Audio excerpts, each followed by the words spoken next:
Sir বলো। Sir একটা প্রশ্ন ছিল স্যার, আমরা যে ডি ব্রগলি সমীকরণ পড়ছি না, ল্যামডা সমান সমান H divided by MV. Hmm sir ওই জায়গায় বলা ছিল যে যদি মনে করেন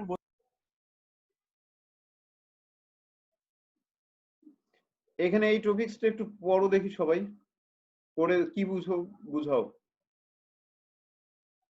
আচ্ছা, রাইতা বা রাইসা বুঝাও, এখানে কি আছে?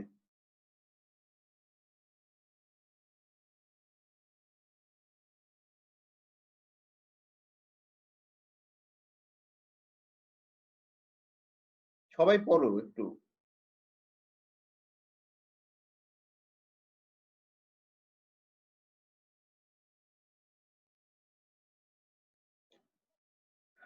রাখু একটু খেয়াল করো দেখি এটাতে কি আছে, বলো রাখু বলো জি এটা স্যার কি আছে। হুম স্যার ওটা হচ্ছে স্যার কপার ফেরোসায়ানেটের সাথে কপার যদি কেন? স্যার এইটা এটা দেখা যাচ্ছে না এটা? স্যার বাঁ সাইডে স্যার মূল দ্রবণটা। হ্যাঁ হ্যাঁ, মূল দ্রবণের মধ্যে কি যোগ করা হচ্ছে? স্যার মূল দ্রবণের মধ্যে যদি স্যার জিঙ্ক, কপার 2 পজিটিভ আর আয়রন 2 পজিটিভ আর হচ্ছে স্যার আয়রন 3 পজিটিভ যদি যোগ করা হয় তাহলে স্যার হচ্ছে না, জিঙ্ক পজিটিভ। জি স্যার হচ্ছে না, কি যোগ করা হচ্ছে? আচ্ছা, আলিনুর বলো একটু। স্যার মূল দ্রবণে এই যৌগটা যুক্ত করলে যদি সাদা পদক্ষেপ করে তাহলে জিঙ্ক আয়ন, বাদামি পদক্ষেপ করলে কপার আয়ন, হালকা নীল পদক্ষেপ করলে ফেরাস আয়ন, আর হচ্ছে গাঢ় নীল পদক্ষেপ করলে ফেরিক আয়ন। হ্যাঁ, এখন কি বুঝছো? তার মানে কোনো একটা, স্যার ওই যে যৌগটার নাম কি স্যার একটু বললে ভালো হ্যাঁ হতো। বলতেছি, কোনো একটা টেস্ট টিউবের মধ্যে আমরা মূল দ্রবণ নেব।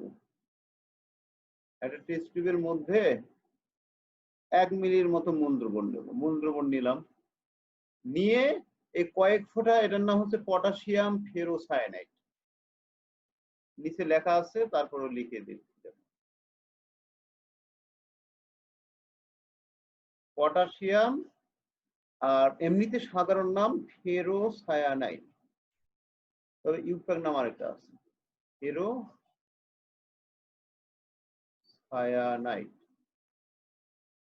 আরেকটা ইউপ্যাক নাম কি আছে?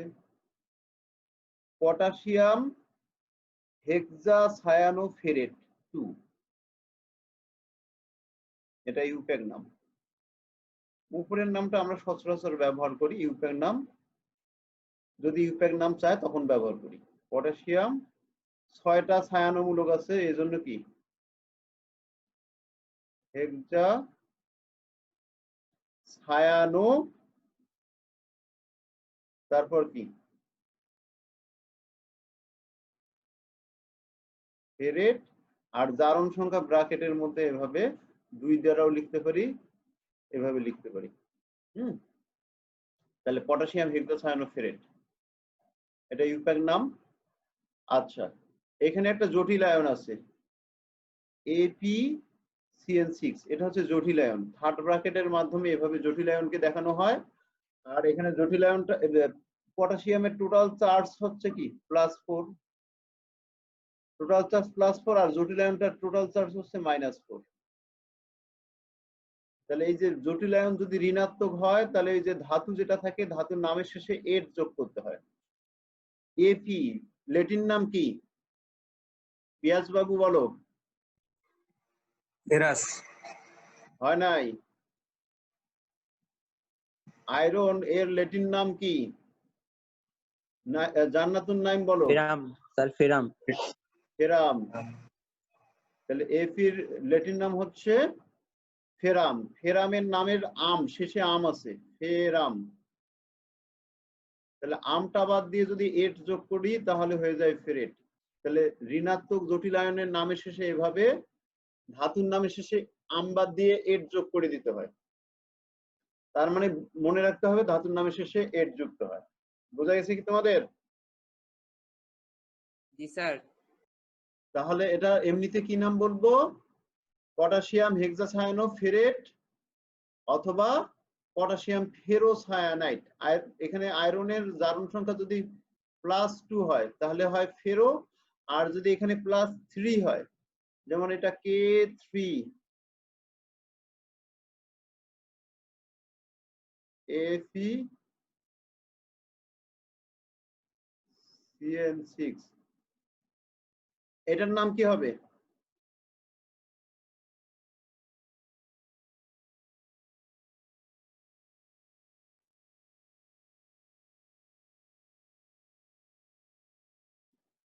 কি নাম হবে? পটাশিয়াম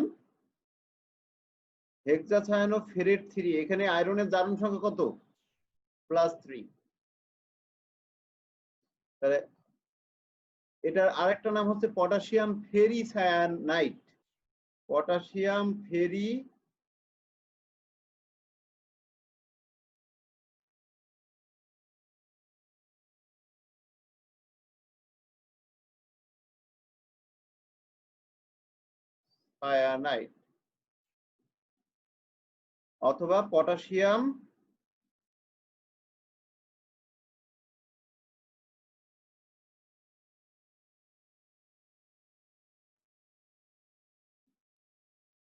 হেক্সাসায়ানোফেরেট কত? এটা 3। তো এখানে খেয়াল করো, আয়রন 3 সায়ানাইড হচ্ছে কি -1, সায়ানাইটের চার্জ হচ্ছে -1, তাহলে 6টা সায়ানাইটের মোট চার্জ হচ্ছে -6। তাহলে +3 আর -6 মিলে এটা -3, তাহলে জটিল আয়নটার চার্জ হচ্ছে -3, আয়রন হচ্ছে +1 × 3 মানে কি টোটাল চার্জ +3। তাহলে +3 +3 +6 আর এটা -6। ওকে, আমার মনে হয় বুঝছো। তাহলে একটা টেস্ট টিউবের মধ্যে মূল দ্রবণ নিয়ে তার মধ্যে যদি আমরা কি যোগ করি, পটাশিয়াম ফেরোসায়ানাইড যোগ করি, যোগ করার পর কয়েক ফোঁটা পটাশিয়াম ফেরোসায়ানাইড যোগ করব, যোগ করার পর যদি এরকম সাদা অধক্ষেপ আসে, বুঝতে হবে এখানে কি আছে, জিঙ্ক আয়ন উপস্থিত। তাহলে এখানে ক্যাটায়নটা কি হবে? জিঙ্ক, N+ সাধারণভাবে দিলাম। তাহলে পটাশিয়াম ফেরোসায়ানাইড দ্বারা আমরা 4টা ক্যাটায়ন শনাক্ত করতে পারি, জিঙ্ক, কপার, ফেরাস, ফেরিক। আচ্ছা, আমাদের এখানে মনে হয় নতুন একজন আছেন, রিফাত ফারিহা রিসি। আচ্ছা রিসি, বলো এখানে কখন আমরা বুঝবো কপার আয়ন উপস্থিত? মূল দ্রবণে কখন বুঝবো কপার আয়ন উপস্থিত?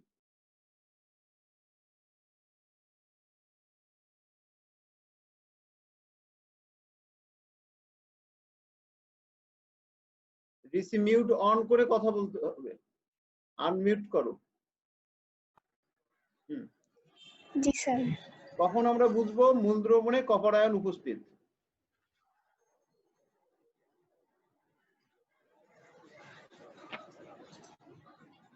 তাহলে টেস্ট টিউব আছে, টেস্ট টিউবের মধ্যে আমরা মূল দ্রবণ নেব,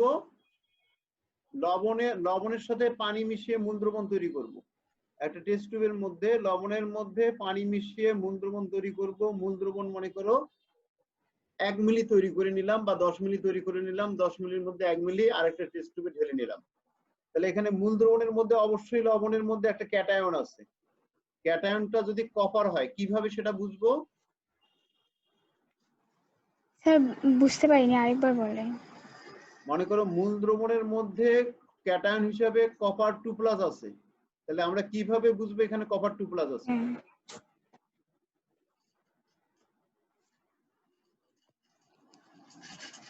আচ্ছা একবার শোনো, যদি আমরা টেস্ট টিউবে মূল দ্রবণ নিয়ে এই যে পটাশিয়াম ফেরোসায়ানাইড যোগ করার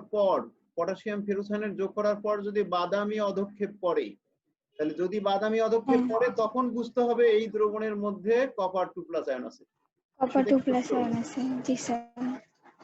ওকে, আচ্ছা পিয়াস বাবু বলো, কখন আমরা বুঝবো এখানে ফেরাস আয়ন আছে?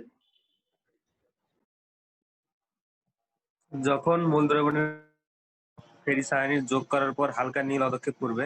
ফেরিসায়ানাইড না, এটা পটাশিয়াম ফেরোসায়ানাইড। ফেরোসায়ান। আর যদি এখানে K3 দেখো তখন বুঝবে যে এটা ফেরিসায়ানাইড। তাহলে পটাশিয়াম ফেরোসায়ানাইড যোগ করার পর যদি হালকা নীল অধক্ষেপ তৈরি হয়, তাহলে বুঝতে হবে ওই দ্রবণে ক্যাটায়নটা হচ্ছে ফেরাস আয়ন। বোঝা গেছে কি সবার? জি স্যার। এইরকম ছক যেটা আছে এটা মনে রাখবা। আচ্ছা, তার মানে শোনো, তাহলে কপার আয়ন কত ভাবে শনাক্তকরণ করা যেতে পারে, কি কি দ্রবণ দ্বারা শনাক্ত করা যেতে পারে? এক, যদি আমরা সোডিয়াম হাইড্রোক্সাইড যোগ করি তাহলে কি কপার আয়ন শনাক্ত করা যাবে? সোডিয়াম হাইড্রোক্সাইড যদি যোগ করি তাহলে কি কপার আয়ন শনাক্ত করা যাবে? স্যার তো নীলাভ সাদা বা আসমানি অদক্ষেপ পড়বে না? হ্যাঁ, রাইট, করবে। যদি সোডিয়াম হাইড্রোক্সাইড যোগ করার পর নীলাভ সাদা বা আসমানি অধক্ষেপ পড়ে তাহলে বুঝতে হবে ওখানে কপার আয়ন আছে। তাহলে একভাবে শনাক্ত করতে পারলাম। যদি অ্যামোনিয়াম হাইড্রোক্সাইড যোগ করি, অ্যামোনিয়াম তাহলে হাইড্রোক্সাইড গাঢ় নীল দ্রবণ তৈরি হবে।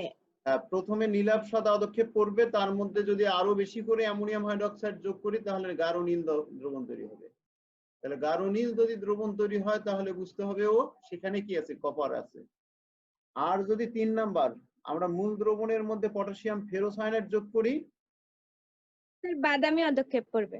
তাহলে পটাশিয়াম ফেরোসায়ানেট যোগ করার পর যদি বাদামি অধক্ষেপ আসে তাহলে K4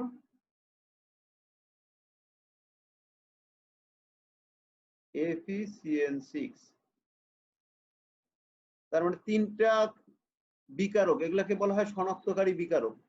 মূল দ্রবণের মধ্যে এই শনাক্তকারী বিকারক যোগ করার পর আমরা কি করতে পারি, কপার আয়ন শনাক্ত করতে পারবো।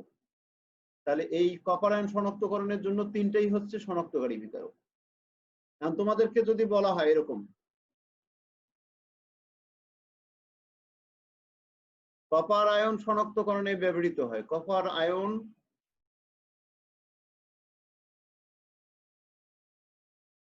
শনাক্তকরণে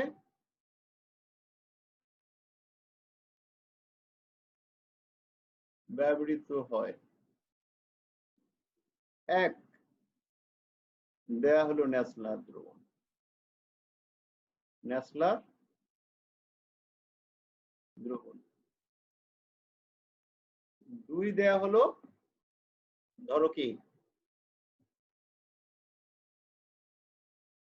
K4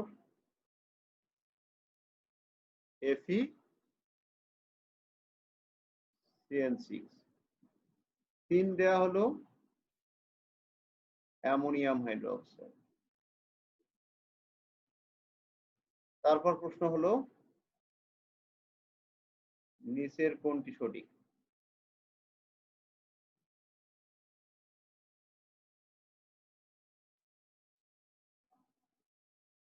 তাহলে ক 1 2, খ 1 3, আচ্ছা গ 2 3, ঘ 1 2 3। কোনটা সঠিক? গ 2 3। 3 নাম্বার। গ স্যার, গ। গ 2 3। এই ধরনের প্রশ্নকে কি প্রশ্ন বলে?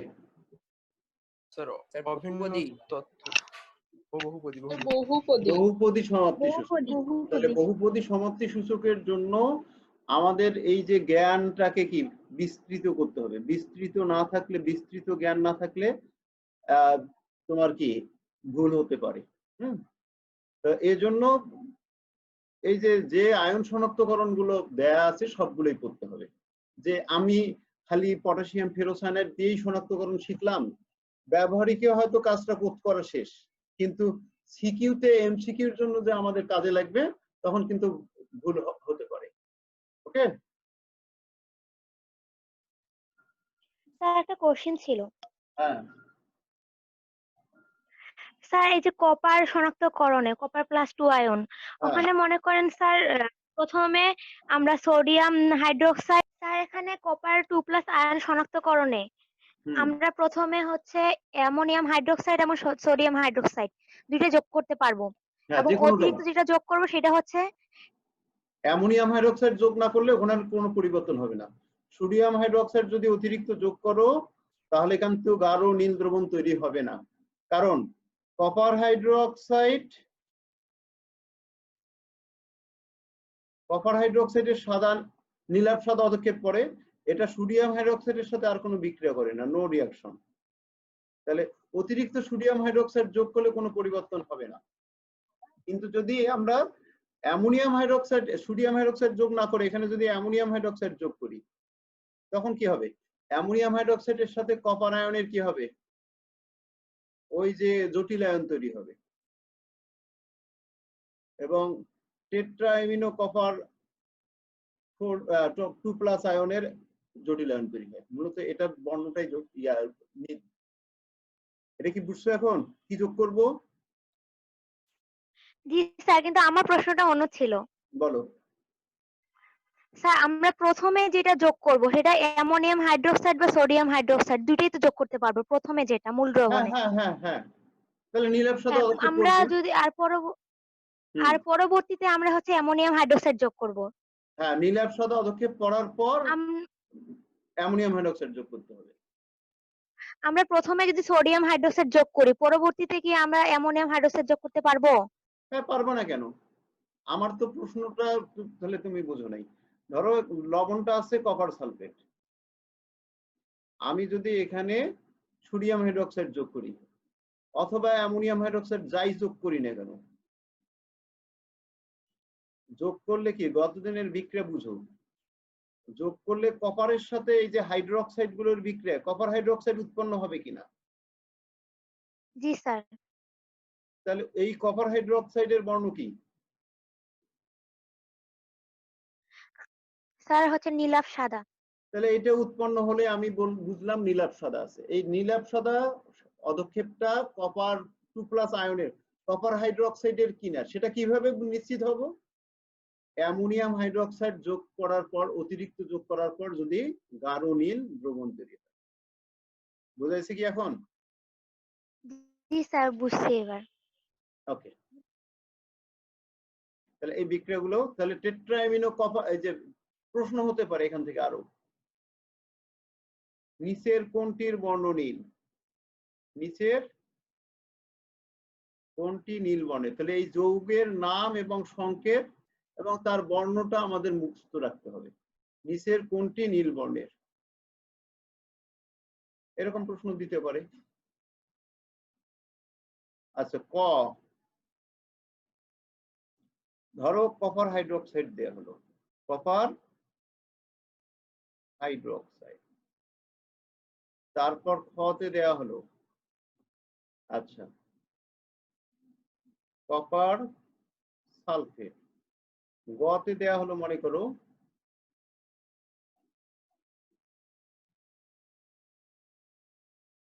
এই টেট্রাএমিনো কপার হাইড্রোক্সাইড দেয়া হলো। ওকে,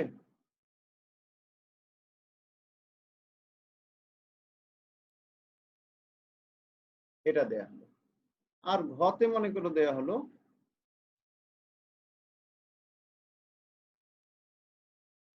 কপার নাইট্রেট। তখন কি করবা? তাহলে এটার বর্ণ যে নীল এটা জানা না থাকলে হবে না। কপার সালফেট, একবারে কপার সালফেটের সাথে যদি কোনো পানির অণু না থাকে এটার বর্ণ কিন্তু সাদা, এটার বর্ণ সাদা। কপার হাইড্রোক্সাইডের বর্ণ নীলাভ সাদা, একবারে গাঢ় নীল না বা নীল বর্ণের না। আর কপার নাইট্রেটের বর্ণটাও হচ্ছে একটু কি ওই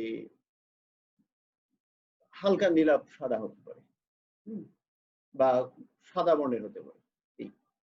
তাহলে কোনটা উত্তর হবে? এটা তো হবে না, এটা হবে না। তাহলে এটা জানতে হবে কোন যৌগের বর্ণ কি। বর্ণ না জানলে এরকম এমসিকিউ আসলে পাবে না। ওকে, তো আমরা মূল ইয়ারটাতে ফিরে যাচ্ছি। আজকে বিক্রিয়াগুলো দেখাই এখানকার। দেখো, খেয়াল করো এখানে, এই যে দেখো, যদি আমরা ওই যে পটাশিয়াম ফেরোসায়ানাইড যোগ করার পর সাদা পদক্ষেপ আসে, সাদা পদক্ষেপ আসলে কি জিঙ্ক 2+ উপস্থিত।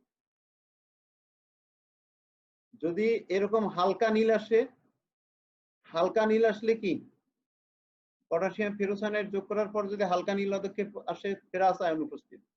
যদি এরকম গাঢ় নীল অধক্ষেপ আসে তাহলে কি ফেরিক আয়ন ফেরিক উপস্থিত। আয়ন।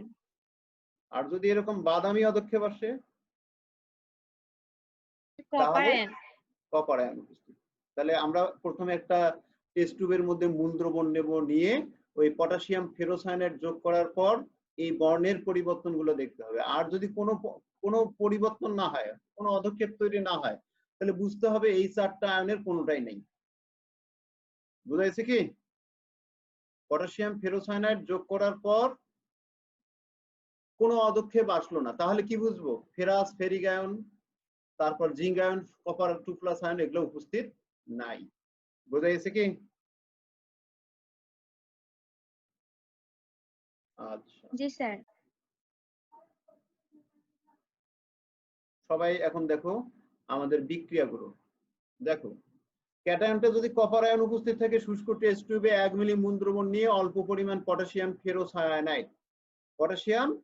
ফেরোসায়ানাইড যোগ করলে কিসের বাদামি অধক্ষেপ আসে? তাহলে এই যৌগটার বর্ণ বাদামি, সেটা মাথায় রাখতে হবে। এই যে পটাশিয়াম চারটা, পটাশিয়ামের চার্জ হচ্ছে এখানে +1, তাহলে একটা কপার 2+ আয়ন দ্বারা, কপার 2+ আয়ন দ্বারা দুইটা পটাশিয়াম কি হয়? প্রতিস্থাপিত হয়। তাহলে দুইটা পটাশিয়াম দুইটা কপার 2+ আয়ন দ্বারা চারটাই কি প্রতিস্থাপিত হবে। তাহলে Cu2FeCN6 এই যৌগটার বর্ণ কি? বাদামি। এই যৌগের বাদামি অধক্ষেপ পড়ে। তাহলে দ্রবণের মধ্যে কপার আয়ন উপস্থিত থাকলে এই যে কপার হেক্সাসায়ানোফেরেট 2 এর বাদামি অধক্ষেপ করবে, না হলে করবে না। বোঝা গেছে কি?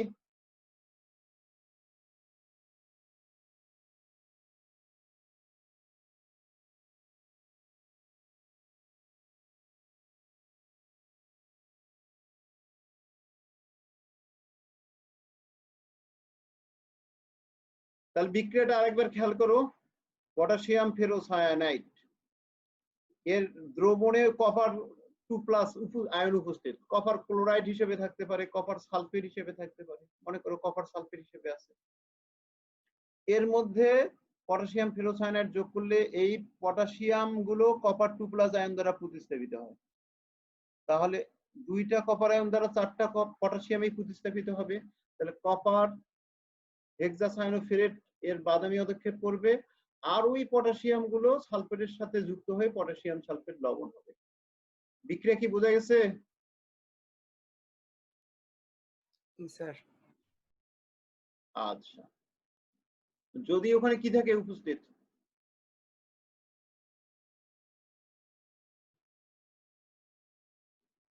জিঙ্ক আয়ন যদি ক্যাটায়ন হিসেবে দ্রবণে উপস্থিত থাকে, তাহলে শুষ্ক টেস্ট টিউবে 1 মিলি মূল দ্রবণ নেব, তার মধ্যে পটাশিয়াম ফেরোসায়ানাইড যোগ করলে যদি জিঙ্ক হেক্সাসায়ানোফেরেট বা জিঙ্ক ফেরোসায়ানাইড এর সাদা অধক্ষেপ পড়ে, তাহলে বুঝতে হবে জিঙ্ক আয়ন উপস্থিত, লবণে জিঙ্ক আয়ন উপস্থিত। তাহলে এখানে জিঙ্ক সালফেট হিসেবেও থাকতে পারে। তাহলে জিঙ্ক সালফেট হিসেবে যদি থাকে তাহলে এখানে পটাশিয়াম সালফেট পাওয়া যাবে, আর জিঙ্ক ফেরোসায়ানাইডের সাদা অধক্ষেপ পড়বে। বিক্রিয়াটা খাতায় একবার লিখো সবাই, যে জিঙ্ক সালফেট 2 মোল প্লাস পটাশিয়াম ফেরোসায়ানাইড বিক্রিয়া করলে কি হয়? ওই পটাশিয়াম চারটার জায়গায় দুইটা কি আসে? জিঙ্ক। এখানে খেয়াল করো, এটা এটা এটা খেয়াল করো একটু। এই যৌগমূলকটার চার্জ কত? এই যৌগমূলকটার টোটাল চার্জ কত? রচ্ছি বলো, টোটাল চার্জ কত? স্যার -2 কি? -4। ও স্যার -4। আর জিঙ্কের টোটাল চার্জ কত? জিঙ্কের যোজনী কত? 2। তাহলে জিঙ্কের 2 যোজনীটা এখানে, আর এটার যে যোজনীটা সেটা কি এখানে দিতে হবে না? হ্যাঁ স্যার। কাটাকাটি গেলে কি এই 2 আর এই 4 কাটাকাটি গেলে কি থাকে? এই যে এটা থাকবে জিঙ্ক 2 FeCN6। এটা কি বুঝছো তোমরা? জি স্যার। জি তার স্যার। মানে যোজনীর বিনিময় হওয়ার পর কাটাকাটি গেছে, তাহলে এখানে 4 আর 2 কাটাকাটি গেলে এখানে 2 থাকে। ওকে, আচ্ছা, টেস্ট টিউবে যদি আমরা কি নেই, 1 মিলি মূল দ্রবণ নিয়ে অল্প পরিমাণ পটাশিয়াম ফেরোসায়ানাইড যোগ করলে যদি কি K2FeCN6 এটাকে বলা হচ্ছে potassium ferrous ferrocyanide. Potassium ferrous ferrocyanide. এর যদি বাদামি হালকা নীল অধক্ষেপ পড়ে তাহলে বুঝতে হবে ফেরাস আয়ন উপস্থিত। তাহলে ফেরাস সালফেট হিসেবে থাকতে পারে। ফেরাস সালফেট পানিতে দ্রবণীয়। তো এখানে কি হবে, একটা ফেরাস আয়ন দ্বারা এখানকার দুইটা পটাশিয়াম আয়ন প্রতিস্থাপিত হবে আর দুইটা পটাশিয়াম থাকবে, তাহলে K2Fe FeCN6 potassium ferrous ferrocyanide এর হালকা নীল অধক্ষেপ করবে। বিক্রিয়া কি বুঝছো? এই বিক্রিয়াটাও একবার খাতায় লিখো সবাই।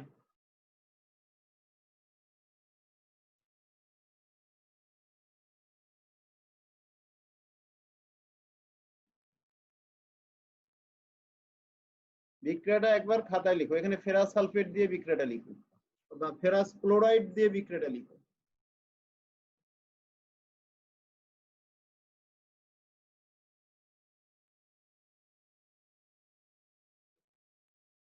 স্যার বলো। স্যার এই জায়গায় পটাশিয়ামটা কি চলে আসছে নাকি স্যার মানে প্রিন্টিং মিস্টেক হয়েছে? এই যে পটাশিয়াম ফেরাস এই যে বিক্রিয়াটাতে।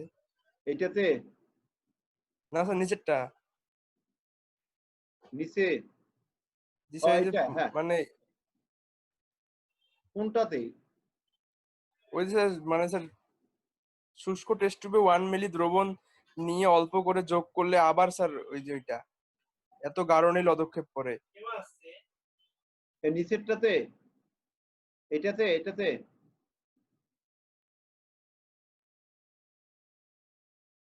ও এইখানে কোনখানে বুঝতে পারতেছি না তোমার কথা। 4 নম্বরে না 3 নম্বরে সেটা বলো। এটা কি 3 হবে?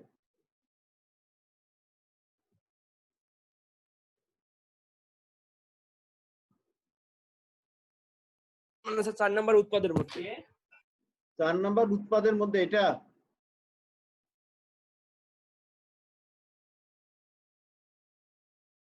আচ্ছা আমি তো 4 নম্বর এখনো পড়াইনি, 4 নম্বর নিয়ে মাথা ঘামানোর দরকার নেই। তোমরা এটা লিখছো, 3 লিখছো। 3 কি বুঝছো তোমরা? কারো সমস্যা আছে? না স্যার 3 সমস্যা। আচ্ছা 4 কি সমস্যা? শুষ্ক টেস্ট টিউবে 1 মিলি মূল দ্রবণ নিয়ে অল্প পরিমাণ পটাশিয়াম ফেরোসায়ানাইড যদি যোগ করি তাহলে এখন দেখো ফেরাস দ্বারা এখানকার একটা ফেরিক আয়ন দ্বারা ফেরিক আয়ন যদি উপস্থিত থাকে, ফেরিকের চার্জ কত? 3+। তাহলে এই 4টা পটাশিয়ামের মধ্যে 3টা প্রতিস্থাপিত হবে। তাহলে 3টা প্রতিস্থাপিত হলে একটা পটাশিয়াম থাকবে।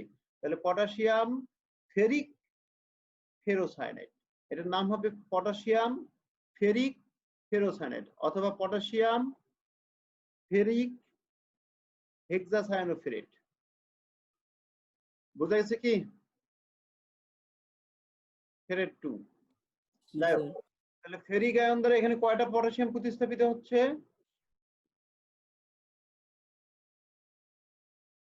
স্যার 3টা। 3টা প্রতিস্থাপিত হচ্ছে। তাহলে এরকম যৌগটা হবে। এটার বর্ণ হচ্ছে গাঢ় নীল।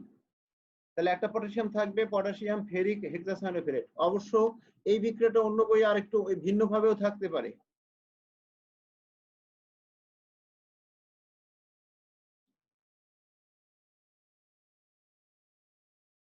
FeCN6। এখন দেখো এটার যোজনী কত? 4। আর আয়রনের যোজনী কত? 3। তাহলে এখানে 3 থাকতে পারে আর এখানে 4 থাকতে পারে, এরকম হতে পারে যৌগটা। তাহলে বর্ণ কি? গাঢ় নীলই হবে। তো যাই হোক, যে বইয়ে যেটা থাকুক না কেন দুটাই প্রয়োজনে পাশাপাশি লিখে পড়বা। দুটাই মনে রাখবা। তাহলে এই পর্যন্ত কি এই যে পটাশিয়াম ফেরোসায়ানাইড বিকারক ব্যবহার করে এই 4টা ক্যাটায়ন শনাক্তকরণ বুঝছো কি? জি স্যার। আর জি যদি স্যার। পটাশিয়াম ফেরোসায়ানাইড যোগ করার পর কোনো পরিবর্তন না ঘটে তাহলে বুঝতে হবে ওই 4টা ক্যাটায়ন নাই। তখন এই 3টা ক্যাটায়ন থাকতে পারে, অ্যামোনিয়াম, অ্যালুমিনিয়াম, সোডিয়াম, ক্যালসিয়াম। এগুলোর 4টার কোনো একটা থাকতে পারে। আর একটা শনাক্তকারী বিক্রিয়া দেখো, সবাই দেখো, এই যে মূল দ্রবণের মধ্যে পটাশিয়াম ফেরোসায়ানাইড যোগ, ফেরিসায়ানাইড, এটার নাম পটাশিয়াম ফেরিসায়ানাইড। মূল দ্রবণের মধ্যে পটাশিয়াম ফেরিসায়ানাইড যোগ করার পর যদি গাঢ় নীল অদক্ষেপ, এবার পটাশিয়াম ফেরিসায়ানাইড, পটাশিয়াম ফেরিসায়ানাইড যোগ করার পর যদি গাঢ় নীল অদক্ষেপ হয় তাহলে ফেরিক আয়ন উপস্থিত, আর হালকা নীল অদক্ষেপ হলে এটা ফেরাস হবে, সরি উপরেরটা ফেরাস হবে, এটা হবে কি ফেরিক আয়নই হবে। তাহলে ওইখানে পিডিএফ এর মধ্যে একটু ভুল আছে, এটা মাথায় রাখবে।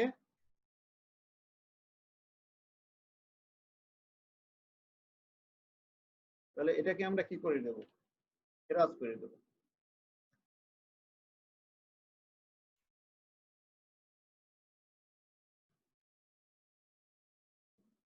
তাহলে আরেকবার খেয়াল করো যে আমরা মূল দ্রবণের মধ্যে পটাশিয়াম ফেরিসায়ানাইড যোগ করছি, এবার উল্টা বর্ণ হবে, যে ফেরাসের ক্ষেত্রে গাঢ় নীল অদক্ষেপ আর ফেরিকের ক্ষেত্রে হালকা নীল অদক্ষেপ। এর আগে কি ছিল, ফেরাসের ক্ষেত্রে ছিল পটাশিয়াম ফেরোসায়ানাইডের ক্ষেত্রে হালকা নীল আর ফেরিকের ক্ষেত্রে ছিল গাঢ় নীল। আর পটাশিয়াম ফেরিসায়ানাইড উল্টা পাল্টা, শব্দগুলো ভালো করে খেয়াল করো। ফেরিসায়ানাইডের ক্ষেত্রে হবে গাঢ় নীল যদি হয় তাহলে ফেরাস, আর হালকা নীল হলে ফেরিক। ওকে, বিক্রিয়াগুলো একটু দেখো, বিক্রিয়া উপরেই দেয়া আছে নিচে।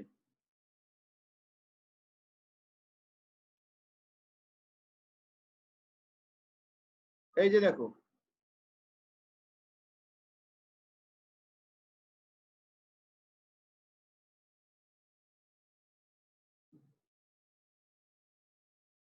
আমরা যদি মূল দ্রবণের মধ্যে টেস্ট টিউবে শুষ্ক টেস্ট টিউবে 1 মিলি মূল দ্রবণ নিয়ে পটাশিয়াম ফেরিসায়ানাইড যোগ করলাম, পটাশিয়াম ফেরিসায়ানাইড যোগ করলে ফেরাস আয়ন দ্বারা দুটো পটাশিয়াম প্রতিস্থাপিত হবে।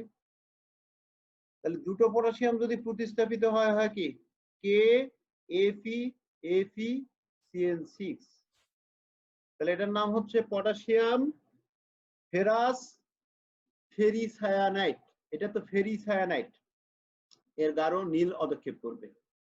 তাহলে ফেরাস, এটা দ্বারা কি পটাশিয়াম দুইটা প্রতিস্থাপিত হবে, দুইটা পটাশিয়াম প্রতিস্থাপিত হলে একটা পটাশিয়াম থাকবে, তাহলে একটা ফেরাস, আর হচ্ছে কি হেক্সাসায়ানোফেরেট 3, এটা হেক্সাসায়ানোফেরেট 3, এটার বর্ণ হচ্ছে গাঢ় নীল, বর্ণ কি গাঢ় নীল। তাহলে বুঝতে হবে মূল দ্রবণে ফেরাস আয়ন আছে। আর যদি আমরা কি যোগ করি, পটাশিয়াম ফেরিসায়ানাইড যোগ করার পর হালকা নীল অদক্ষেপ পড়ে, তাহলে এখানে খেয়াল করো এফি হচ্ছে চার্জ 3+ ফেরিক আয়ন, তাহলে ফেরিক আয়ন দ্বারা 3টা পটাশিয়ামই যদি প্রতিস্থাপিত হয় তাহলে FeCN6 এটা হবে, এর হালকা নীল অদক্ষেপ পড়ে। এটা কি বুঝছো সবাই?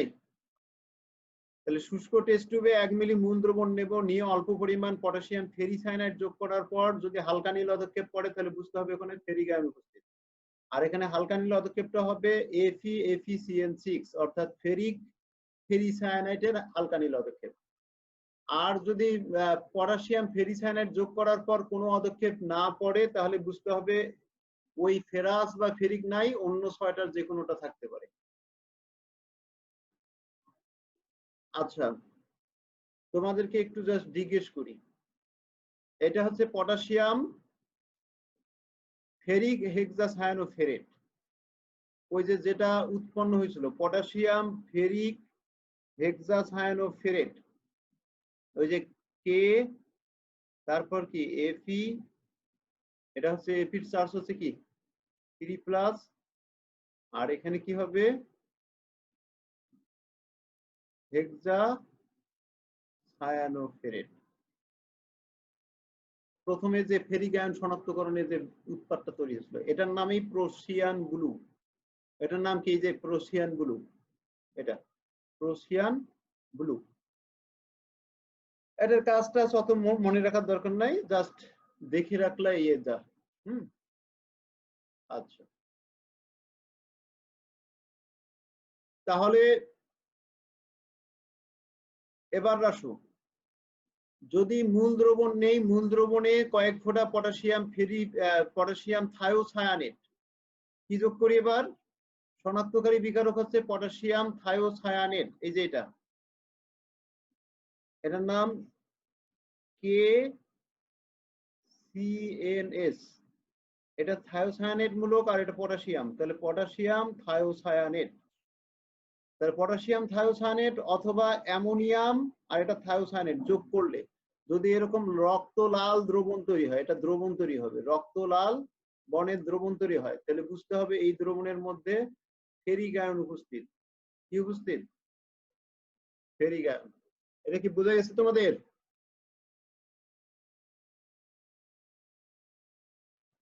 তাহলে আমরা ফেরিক আয়ন শনাক্তকরণে কয়টা বিকারক পাইলাম? ফেরিক আয়ন শনাক্তকরণের জন্য বিকারক পাইছি 4টা। খেয়াল করো, 4-5টা পাইছি। আর ফেরিক আয়ন শনাক্তকরণে যদি আমরা কি ওই যে অ্যামোনিয়াম থায়োসায়ানেট অথবা কি পটাশিয়াম থায়োসায়ানেট দুইটাই, তাহলে 2টা বিকারক হলো।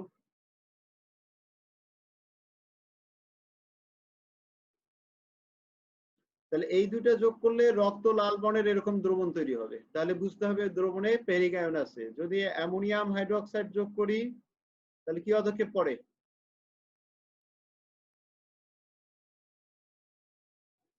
মিম বলো, কি পদক্ষেপ করবে?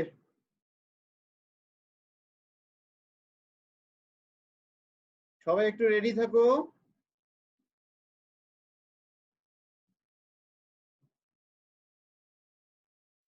স্যার আরেকবার বলেন, শুনতে পাইনি। আচ্ছা, আমি বললাম মূল দ্রবণের মধ্যে অ্যামোনিয়াম হাইড্রোক্সাইড যোগ করলে পদক্ষেপ কি করবে? মূল দ্রবণে ফেরিক আয়ন উপস্থিত, ফেরিক আয়ন বাদামি পদক্ষেপ। তাহলে বাদামি পদক্ষেপ। এই পদক্ষেপের কালার গুলো মাথায় রাখবো। তাহলে পদক্ষেপটা কোন যৌগের?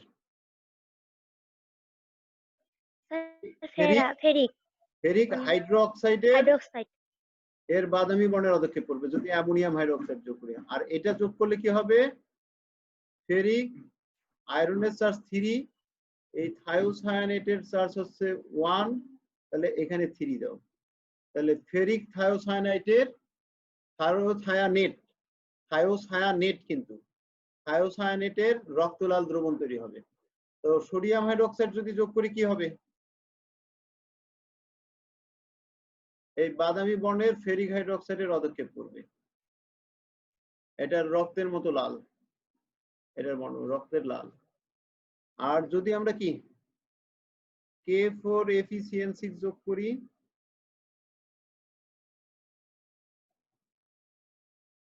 পিয়াস বাবু রেডি থাকো, বলো কি পদক্ষেপ করবে? একটু দ্রুত বলো।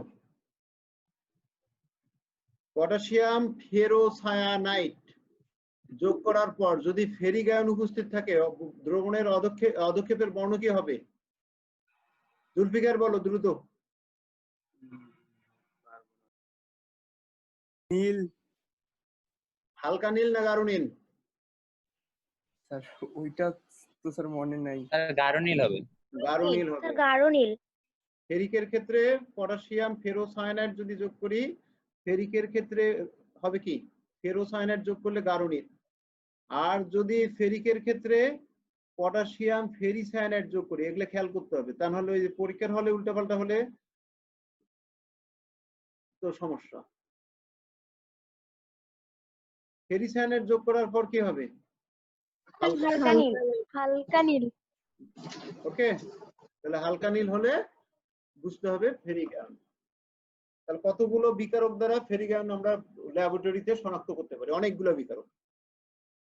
ওকে, তার মধ্যে অধিকাংশ ল্যাবরেটরিতে, তাহলে প্র্যাকটিক্যালের ক্ষেত্রে অধিকাংশ ল্যাবরেটরিতে অ্যামোনিয়াম থায়োসায়ানাইড পটাশিয়াম থায়োসায়ানাইড পাবা না। তাহলে এই দুটো ব্যবহারিকের ক্লাসের জন্য লাগবে না, তোমাদের থিওরির জন্য লাগবে। আচ্ছা, এই দুটো থাকতে পারে, অ্যামোনিয়াম হাইড্রোক্সাইড সোডিয়াম হাইড্রোক্সাইড থাকতে। তাহলে তোমরা কি করবা? সহজ প্র্যাকটিক্যাল রুমের জন্য একবারে সহজ হচ্ছে অ্যামোনিয়াম হাইড্রোক্সাইড আর সোডিয়াম হাইড্রোক্সাইড এর শনাক্তকরণ। এই দুইটা দ্বারা তোমরা 6টা ক্যাটায়ন শনাক্ত করতে, মোটামুটি 8টা ক্যাটায়নের একটা ধারণা পাবা। 8টা ক্যাটায়নের একটা ধারণা পাবা। মনে করো মূল দ্রবণ যোগ করলাম,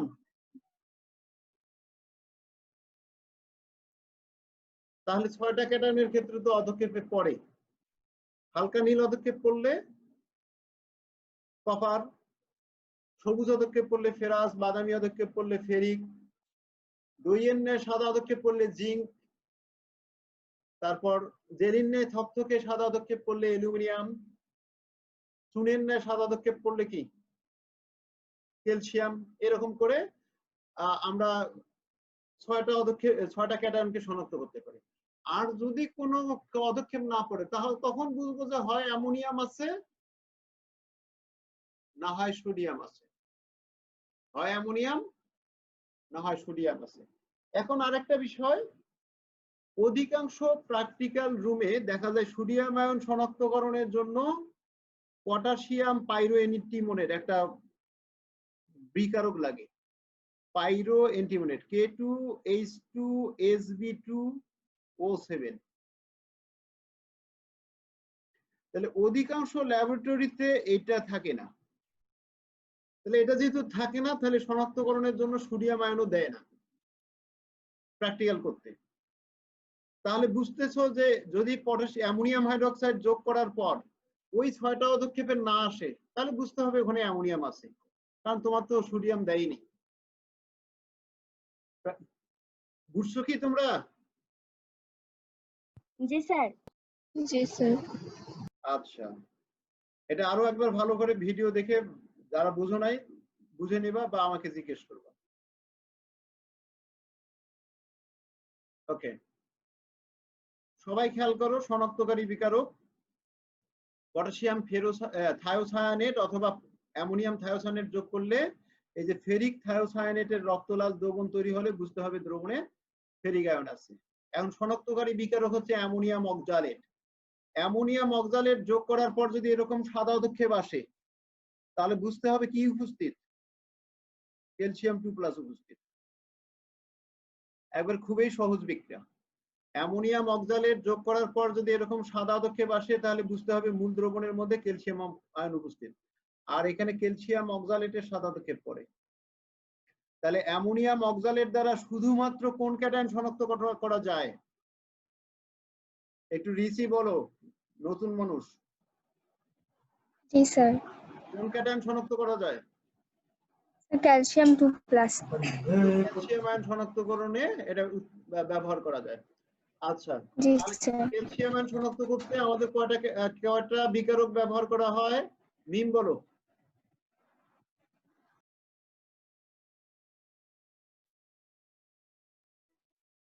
ক্যালসিয়াম আয়ন শনাক্তকরণে কয়টা বিকারক ব্যবহার করা যায়? স্যার অনেকগুলো তো। কি কি? অনেকগুলোর মধ্যে কি কি? সোডিয়াম হাইড্রোক্সাইড, অ্যামোনিয়াম হাইড্রোক্সাইড, আর ওই অ্যামোনিয়াম অক্সালেট, আর নাই। অ্যামোনিয়াম হাইড্রোক্সাইড যদি যোগ করি তাহলে কি ক্যালসিয়াম হাইড্রোক্সাইডের সাদা চুনের ন্যায় পদক্ষেপ করবে, অথবা সোডিয়াম হাইড্রোক্সাইড যোগ করলে ক্যালসিয়াম হাইড্রোক্সাইডের সাদা চুনের ন্যায় পদক্ষেপ করবে। তাহলে ক্যালসিয়াম হাইড্রোক্সাইড এর সাদা চুনের ন্যায় পদক্ষেপ করতে পারে। আর যদি আমরা কি ওই যে অ্যামোনিয়াম অক্সালেট যোগ করার পর ক্যালসিয়াম অক্সালেটের সাদা পদক্ষেপ করে, তাহলেও বুঝতে হবে ওখানে ক্যালসিয়াম উপস্থিত। তাহলে এই 3টা বিকারক ব্যবহার করা যায়। ওকে, জিঙ্ক আয়ন শনাক্তকরণে কয়টা বিকারক ব্যবহার করা যায় বলো, সিফাত বলো।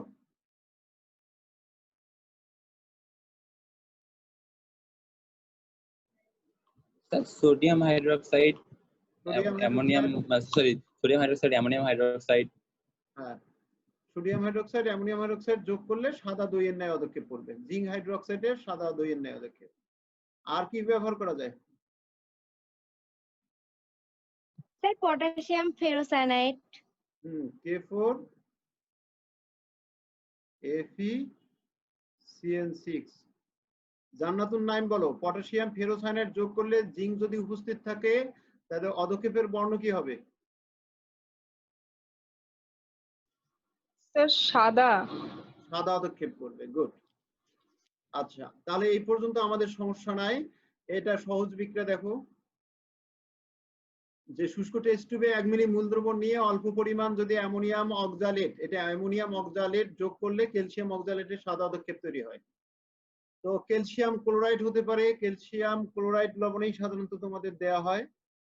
দিলে অ্যামোনিয়াম আয়নটা ক্যালসিয়াম আয়ন দ্বারা কি হবে, প্রতিস্থাপিত হবে। তাহলে ক্যালসিয়াম অক্সালেটের সাদা পদক্ষেপ, আর অ্যামোনিয়ামের সাথে এখানে ক্লোরাইড যুক্ত হলে এখানে কিন্তু পটাশিয়াম আয়ন হবে না, এটা হবে অ্যামোনিয়াম আয়ন। তাহলে অ্যামোনিয়ামের সাথে ক্লোরাইড যুক্ত হলে 2 অ্যামোনিয়াম ক্লোরাইড হবে। এটা কি বুঝছো? শীটের মধ্যে এটা ভুল আছে। এটা কি বোঝা গেছে তোমাদের? জি স্যার। স্যার বিক্রিয়াটা আরেকবার বলেন। আরেকবার বিক্রিয়াটা ধরো, আমাদের মূল দ্রবণের মধ্যে ক্যালসিয়াম ক্লোরাইড উপস্থিত, আমরা তার মধ্যে যোগ করতেছি কি অ্যামোনিয়াম অক্সালেট NH4C2A4, দুইটা যৌগমূলক মিলে এই যৌগটা গঠিত। অ্যামোনিয়াম একটা যৌগমূলক, অক্সালেট একটা যৌগমূলক। অক্সালেটের যোজনী 2, তাহলে এখানে 2। এই যে অক্সালেট মূলক হচ্ছে C2O4 2-, এটা যৌগমূলক, মাথায় রাখবে। তাহলে এখানে কি হবে, ক্যালসিয়াম দ্বারা জাস্ট প্রতিস্থাপন বিক্রিয়া, ক্যালসিয়াম দ্বারা অ্যামোনিয়াম প্রতিস্থাপিত হবে। তাহলে ক্যালসিয়ামের সাথে অক্সালেট, তাহলে ক্যালসিয়াম অক্সালেট পানিতে অদ্রবণীয় সাদা পদক্ষেপ তৈরি করে, প্লাস অ্যামোনিয়ামের সাথে ক্লোরাইড যুক্ত হলে এখানে কি হবে, অ্যামোনিয়াম ক্লোরাইড। বোঝা গেছে এখন? কারো সমস্যা জি আছে? স্যার। মনে হয় না।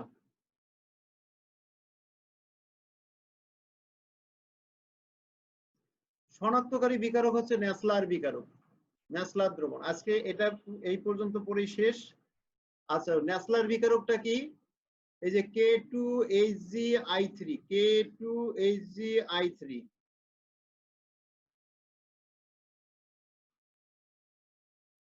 তো I4, সরি K2HgI4, এটাকে বলা হয় পটাশিয়াম মার্কিউরিক আয়োডাইড। নাম কি? নাম মুখস্থ করো, সংকেত মুখস্থ করো। Potassium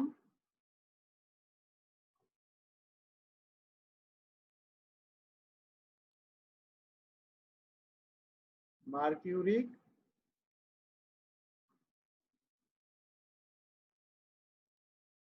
iodide, potassium mercuric iodide. আর এই পটাশিয়াম মার্কিউরিক আয়োডাইডের সাথে ক্ষার যোগ করলে, ক্ষারের দ্রবণ যোগ করলে সেটাই হচ্ছে কি ন্যাসলার দ্রবণ। তাহলে পটাশিয়াম মার্কিউরিক আয়োডাইডের ক্ষারীয় দ্রবণকে কি বলা হচ্ছে? পটাশিয়াম মার্কিউরিক আয়োডাইডের ক্ষারীয় দ্রবণকে ন্যাসলার দ্রবণ বলে। তাহলে সোডিয়াম হাইড্রোক্সাইডও থাকতে পারে, পটাশিয়াম হাইড্রোক্সাইডও থাকতে পারে। সাধারণত সোডিয়াম হাইড্রোক্সাইড ব্যবহার করা হয় বেশি, ওটাই ব্যবহার করা হয় মূলত। আচ্ছা, খেয়াল করো,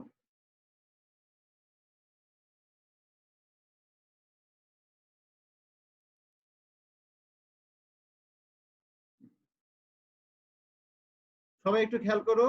এই যে মার্কিউরিক আয়োডাইড Hgi2, এর সাথে পটাশিয়াম আয়োডাইড যোগ করে যে জটিল যৌগটা তৈরি হয় সেটাই হচ্ছে পটাশিয়াম মার্কিউরিক আয়োডাইড, সেটাই পটাশিয়াম মার্কিউরিক আয়োডাইড। আচ্ছা, পটাশিয়াম মার্কিউরিক আয়োডাইডের যে বিয়াটা আছে, এটা হচ্ছে মোটামুটি বর্ণহীন দ্রবণ, একটু লাল লাল পদক্ষেপ থাকতে পারে। আর সেটা যদি যোগ করা হয় তাহলে বাদামি পদক্ষেপ করবে। কি পদক্ষেপ? বাদামি পদক্ষেপ। তাহলে পটাশিয়াম মার্কিউরিক আয়োডাইড যোগ করার পর যদি বাদামি পদক্ষেপ পড়ে তাহলে বুঝতে হবে অ্যামোনিয়াম আয়ন উপস্থিত। ন্যাসলার বিকারক দ্বারা শুধুমাত্র অ্যামোনিয়াম আয়নকেই কি শনাক্ত করা যায়। সবাই খেয়াল করো, দ্রবণে মনে করো অ্যামোনিয়াম আয়ন উপস্থিত, এরকম একটা মূল দ্রবণ শুষ্ক টেস্ট টিউবে 1 মিলি নিয়ে অল্প পরিমাণ ন্যাসলার বিকারক যোগ করলে অ্যামিনো মার্কিউরিক আয়োডাইড, এখানে সংকেতটা ভুল আছে। সংকেতগুলো ভুল থাকার পিছনে কারণ হচ্ছে আমার সফটওয়্যারের সমস্যা, এগুলা এডিট করতে পারতেছি না। আচ্ছা, তাহলে NH2Hg2I3 অ্যামিনো মার্কিউরিক আয়োডাইড এর বাদামি পদক্ষেপ তৈরি হবে। তাহলে অ্যামোনিয়াম লবণ, যে কোনো অ্যামোনিয়াম লবণ, মনে করে অ্যামোনিয়াম ক্লোরাইড, এর মধ্যে যদি আমরা ন্যাসলার বিকারক যোগ করি, প্রথমে ওই লবণটার সাথে সোডিয়াম হাইড্রোক্সাইড, ন্যাসলার বিকারকের মধ্যে যে সোডিয়াম হাইড্রোক্সাইড থাকে সেটা বিক্রিয়া করে কি হবে? সোডিয়াম ক্লোরাইড তৈরি হবে। আর এখানে অ্যামোনিয়াম আয়ন আর হাইড্রোক্সাইড মিলে অ্যামোনিয়াম হাইড্রোক্সাইড তৈরি হওয়ার কথা, কিন্তু অ্যামোনিয়াম হাইড্রোক্সাইড অস্থায়ী হওয়ার কারণে ভেঙে অ্যামোনিয়া গ্যাস আর পানি হবে। তাহলে যে কোনো অ্যামোনিয়াম লবণের সাথে ক্ষারের বিক্রিয়ায় অ্যামোনিয়া গ্যাস তৈরি হয়, মাথায় রাখবা। 19 তোমাদের এই বিক্রিয়া ছিল। কি বললাম? জুলফিকার বলো কি বলছি? আজকে পিয়াস বাবু কোনো কথা বলতেছে না কেন? বলো কি বললাম, এই বিক্রিয়ার কথাটা কি বললাম? যে কোনো অ্যামোনিয়াম লবণের সাথে ক্ষারের বিক্রিয়া কি উৎপন্ন হবে? লবণ, অ্যামোনিয়া আর পানি। হ্যাঁ, একটা লবণ হবে, অ্যামোনিয়া গ্যাস তৈরি হবে আর পানি তৈরি হবে। আর যে কোনো অ্যামোনিয়াম লবণের সাথে ক্ষারের বিক্রিয়া এটা হবে। ওকে, তোমাদের 9-10 অ্যামোনিয়া গ্যাস প্রস্তুতির একটা কি প্র্যাকটিক্যাল ছিল। তাহলে অ্যামোনিয়াম ক্লোরাইড লবণের সাথে মনে করো চুন যোগ করা হয়। ওখানে চুন যোগ করলে কি হয়? ক্যালসিয়াম ক্লোরাইড লবণ,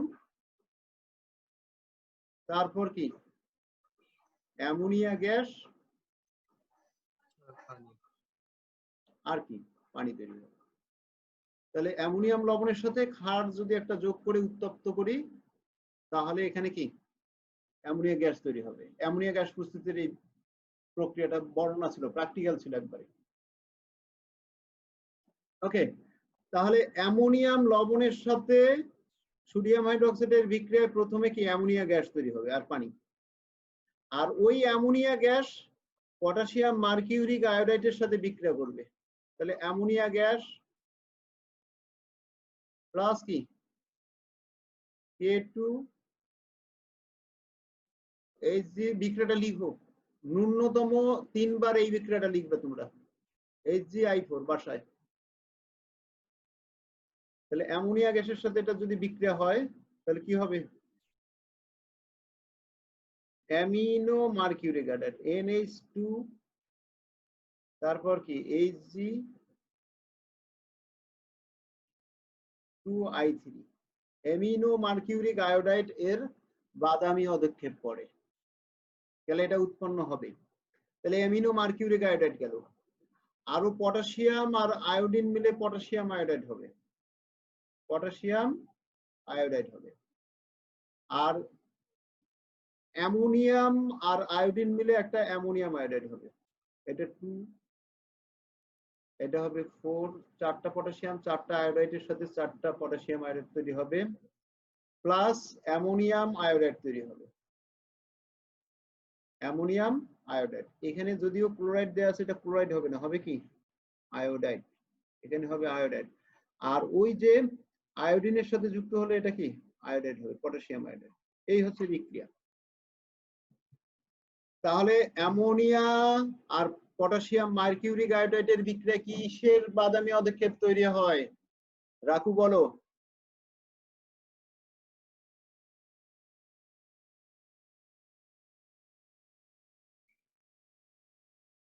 আলিনুর, শিফাত বলো। আরেকবার একটু বললে ভালো হতো, একটু কোশ্চেনটা আরেকবার দিও। অ্যামোনিয়াম লবণের মধ্যে পটাশিয়াম মার্কিউরিক আয়োডাইড বা ন্যাসলার বিকারক যোগ করলে বাদামি অধক্ষেপটা তৈরি হয় কোন যৌগের? এই যৌগটার নাম জানতে চাচ্ছি আর কি মূলত। সেটা নাম আরেকবার বলি, অ্যামিনো মার্কিউরিক আয়োডাইড। হ্যাঁ, অ্যামিনো মার্কিউরিক আয়োডাইড, এটা Hg2I3 হবে। তাহলে অ্যামিনো মার্কিউরিক আয়োডাইড, এই যৌগের বর্ণ এবং নাম মুখস্থ করবা, সংকেত মুখস্থ করবা। Amino mercuric iodide. তাহলে আজকে এই পর্যন্তই, আমরা আজকে রিক্যাপ করব না, মোটামুটি বিষয়গুলো তোমাদের ওখানেই রিক্যাপ করা হয়েছে। মার্কিউরিক আয়োডাইডের বাদামি অধক্ষেপ করে। তাহলে আজকে এই পর্যন্তই থাক। আমার হচ্ছে 11টায়